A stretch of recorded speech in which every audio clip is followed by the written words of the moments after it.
Hola, ¿qué tal? ¿Cómo están? Mi nombre es Luis. Esta es una cápsula universitaria más a la cual les doy las más cordiales bienvenidas como siempre.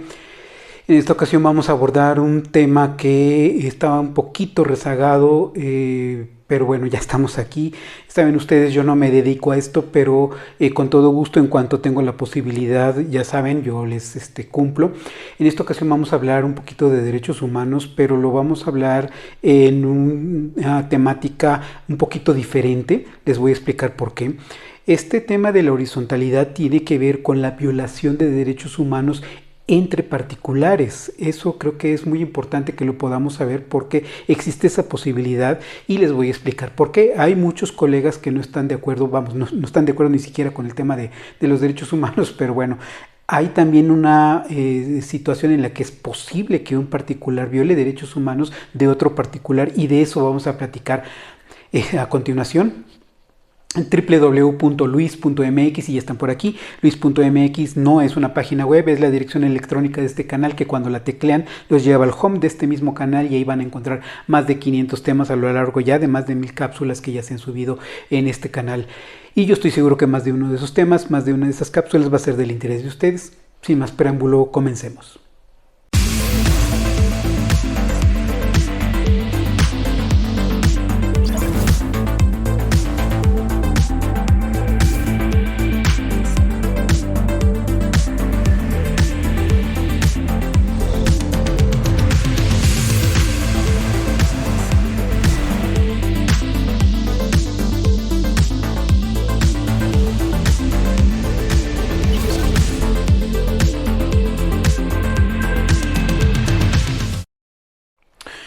Bueno, miren, voy a tratar de ser breve con este tema, espero que más o menos se comprenda, si no ya saben, me dejan sus comentarios y con todo gusto lo platicamos, pero bueno, a grandes rasgos.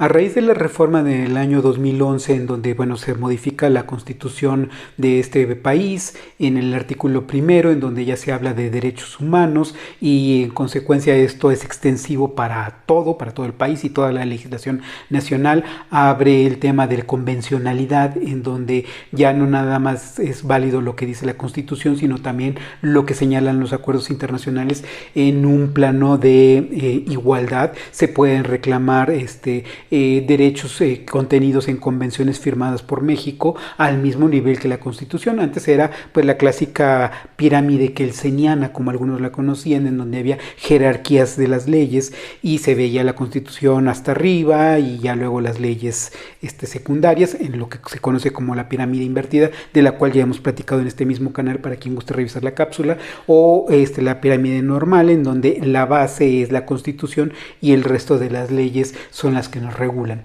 En fin, ahí están las cápsulas para quien guste revisarlas en este mismo canal. Entonces, eso era lo que se tenía claro, y bueno, con los derechos humanos ha existido esta situación en donde se ha ido buscando que la dignidad humana, como menciona la Comisión Nacional de Derechos Humanos y otras definiciones que vienen de otros autores, de doctrina, etcétera, en donde se quiere cuidar, proteger la dignidad humana.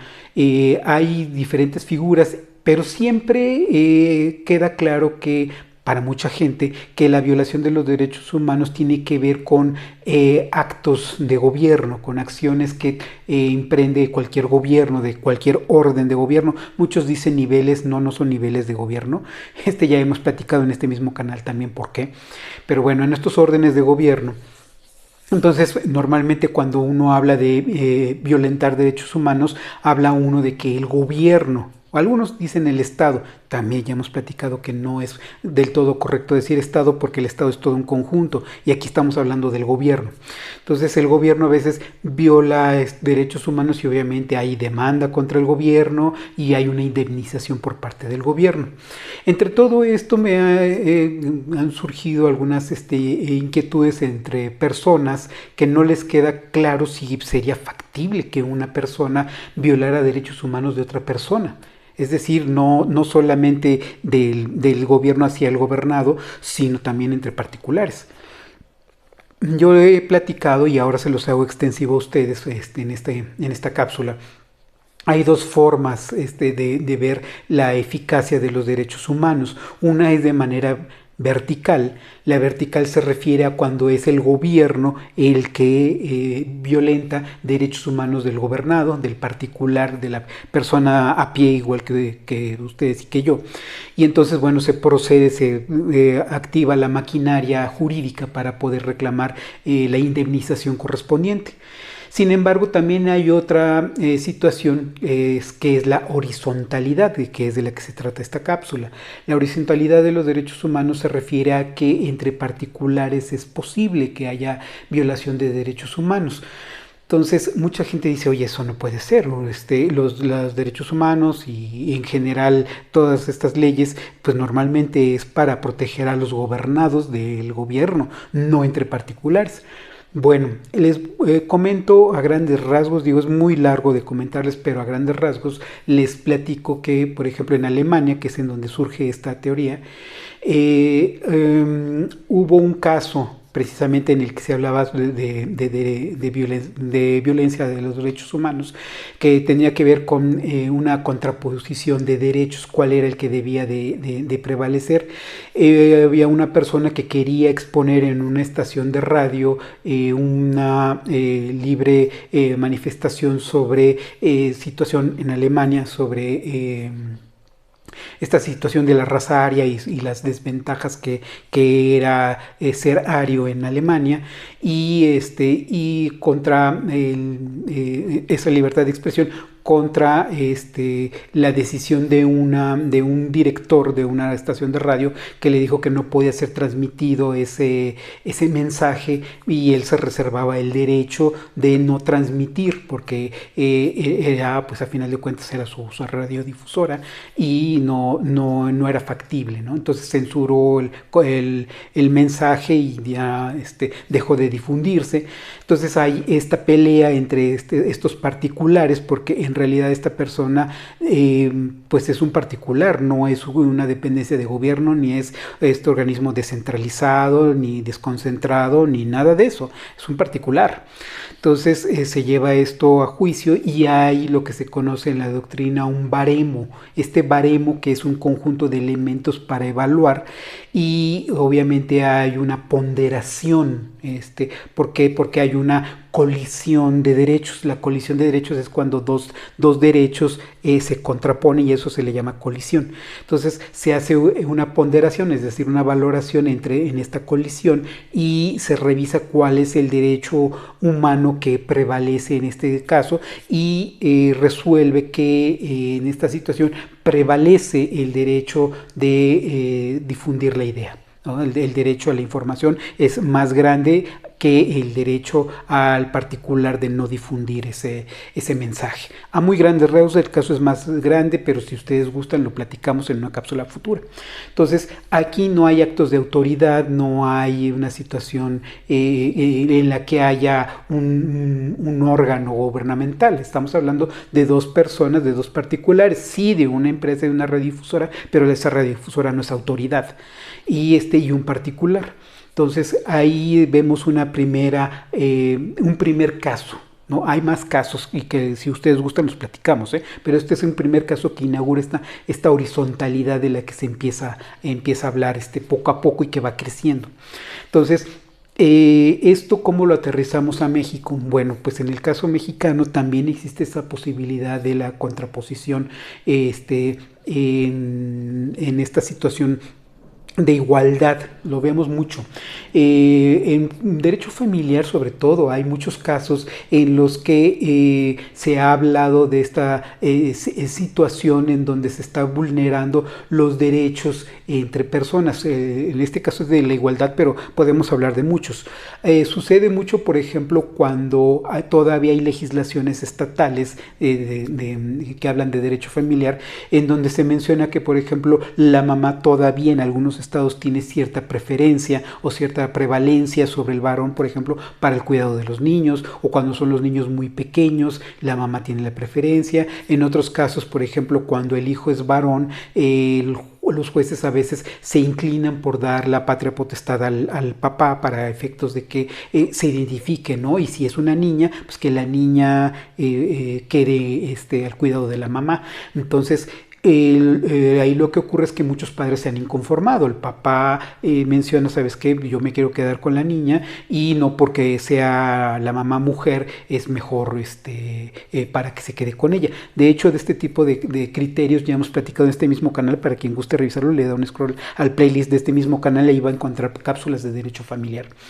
Y en este sentido encontramos que los jueces a veces dicen, bueno, pues a mí la ley me dice que me tengo que inclinar cuando es menor de 7 años, por ejemplo, me tengo que inclinar por la mamá, que además es niña, etcétera, etcétera.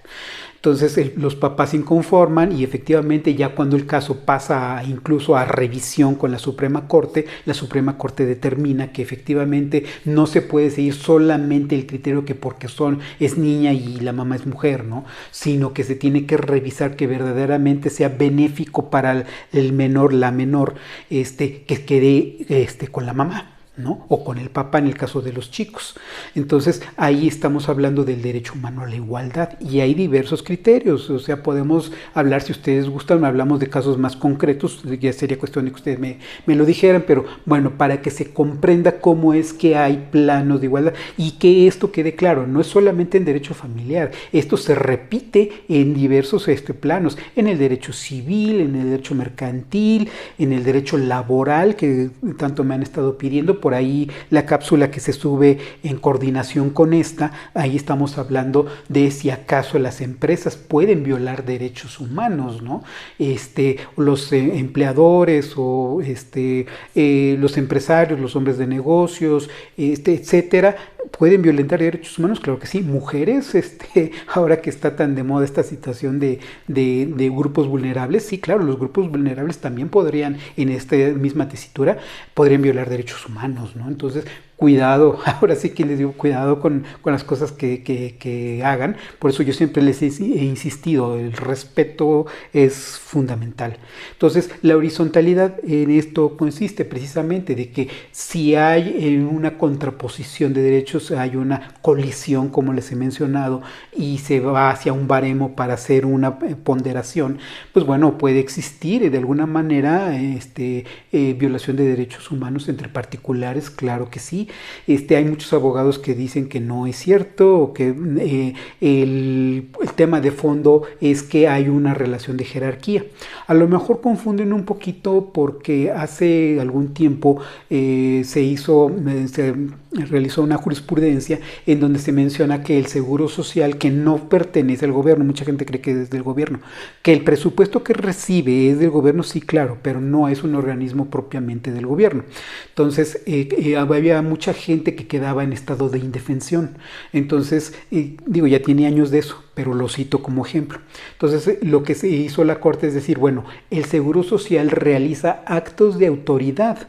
Entonces, como realiza actos como si fuera una autoridad y deja en indefensión al derechohabiente, entonces, para efectos del amparo, el Seguro Social es autoridad.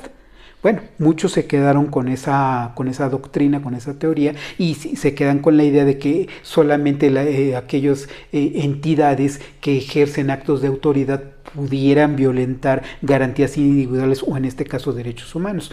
Pero la verdad es que ya se quedaron muy atrasados. Resulta que también entre particulares es posible que haya violencia de derechos humanos. Entonces ya si gustan ustedes que empezamos a hablar de casos concretos, con todo gusto. De hecho, la cápsula que se sube en coordinación con esta tiene que ver con ese tema, de si acaso las empresas pueden violar derechos humanos y las personas en general lo pueden hacer. Yo desde ahorita se los anticipo que sí, pero si ustedes quieren saber cómo y cuáles son los criterios que ya ha emitido la Corte para efectos de esto, bueno, pues ahí está el botoncito para que se puedan suscribir. Vamos a seguir hablando de este tema y ahí está la cápsula que se subió en coordinación con esta para quien guste revisarla, y ahí estamos platicando sobre este tema. Pero a grandes rasgos y de manera introductoria, ahí está lo que me preguntaban, si era factible. Sí es factible, se llama horizontalidad de los derechos humanos. Y forma también parte de mis estudios de posgrado. Entonces, para quien me guste acompañar, aquí vamos a hablar de ese tema. Por lo pronto les agradezco muchísimo por su muy valioso tiempo y como siempre estamos en contacto.